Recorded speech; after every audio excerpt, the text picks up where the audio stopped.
So, hello everyone once again. Today I have come with the sentences, idiom and phrases. ये कुछ ऐसे आपके मुहावरे हैं जो आप हिंदी में बोलते हो.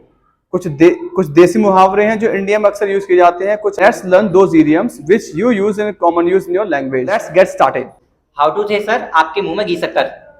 आपके मुंह में घी शक्कर कह रहे हो, वो बात ठीक हो जाए, जैसा आपने कहा वही ठीक हो जाए. तो इस सेंटेंस को आप बोल सकते हो your mouth to God's ear. Your mouth to God's ear. Your mouth to God's ear मतलब आपके मुंह में जो बात निकले वो सीधे भगवान के कानों में जाए और उन बातों को पूरा कर दे.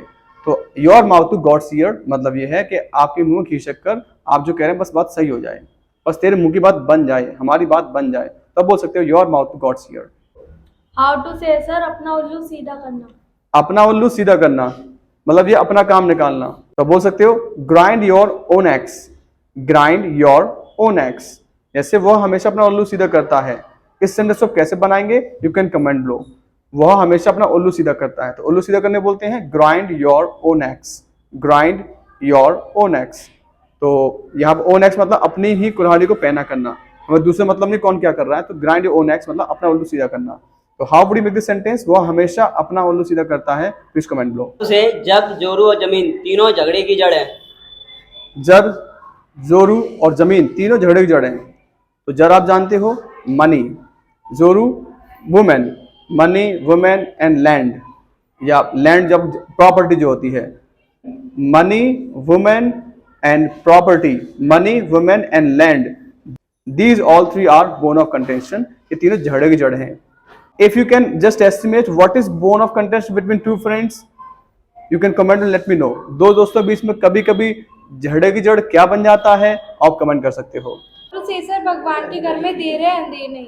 भगवान के घर में देर है अंधेर नहीं है. ये सेंटेंस हम कॉमनली यूज करते हैं अपनी लैंग्वेज में. आपने अक्सर मम्मी को, बड़े लोगों से, बड़े बूढ़ों को सुना होगा कि भगवान के घर में देर है अंधेर नहीं है. तब बोल सकते हो God's mill grind slow but sure. God's mill grinds slow but sure.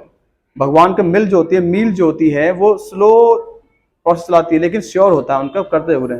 God's mill grinds slow but sure ऐसे बना सकते हो आप. से सर निर्बल की लुगाई सब काम.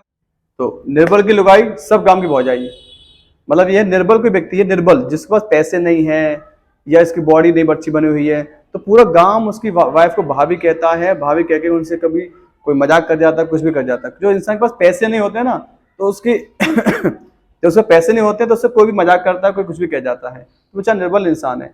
इससे मतलब ये होता है कि कोई इंसान जिसके पास पैसे नहीं है या ताकत नहीं है तो उससे कोई भी उलझ जाता है, कोई भी कुछ भी कह जाता है. तो भाई हम तो निर्बल के लोग आए, इससे काम की भौजाई. तो उसका वो बोलना इंग्लिश में तो बोल सकते purse is a heavy curse. A light purse is a heavy curse. Light मतलब हल्का पर्स होता है, पर्स खाली होता है तो सबसे बड़ा पाप है ये. आजकल जेब में पैसे ना होना सबसे बड़ा पाप है. तो a light purse is a heavy curse. तो निर्बल की लुगाई सब काम की वजह मतलब जो इंसान निर्बल है, पैसे नहीं है, कोई सोर्स नहीं है तो वो इंसान उससे तो कोई कुछ भी कह जाएगा. इस इडियम मतलब ये होता है कि कोई व्यक्ति है वो निर्बल है, उसकी जो वाइफ है उससे हर कोई भाभी कह सकता है, भाभी के मजाक कर जाते हैं. तो वही इससे गम हो जाए, सब हर गांव में चलता है. तो a light purse is a heavy curse. A light purse is a heavy curse. Sir खिसियानी बिल्ली खंबा नोचे. खिसियानी बिल्ली खंबा नोचे. जब कोई इंसान जब असफल हो जाता है या कोई कांड रहता है उसका, अब कुछ कर नहीं सकता है, अरे यार मैं कर सकता था, खिसियानी बिल्ली खंबा नोचे. इससे मतलब ये होता है कि जब कोई आदमी हार जाता है या उससे कोई फ्रस्ट्रेशन हो जाती है तो वो खिसियानी बिल्ली खंबा नोचे, कुछ कर तो सकता नहीं है. तब बोल सकते हो अ fail man always goes for interpretation. A fail man always goes for interpretation. A fail man always goes for interpretation मतलब ये है खिसियानी बिल्ली खंबा नोचे. जैसे मतलब ये है तो इससे मतलब है खिसियानी बिल्ली खंबा नोचे. A fail man always goes for interpretation. ऐसे अपने सेंटेंस यूज कर सकते हो. इन इडियम्स का अपने यूज कर सकते हो. कौन सा इडियम आपको सबसे ज्यादा कौन सा इडियम आपको पसंद आया you can comment below and practice now. So this is how use these idioms in your language. तो इंग्लिश सीखने के बेस्ट जो like share and subscribe. Thank you.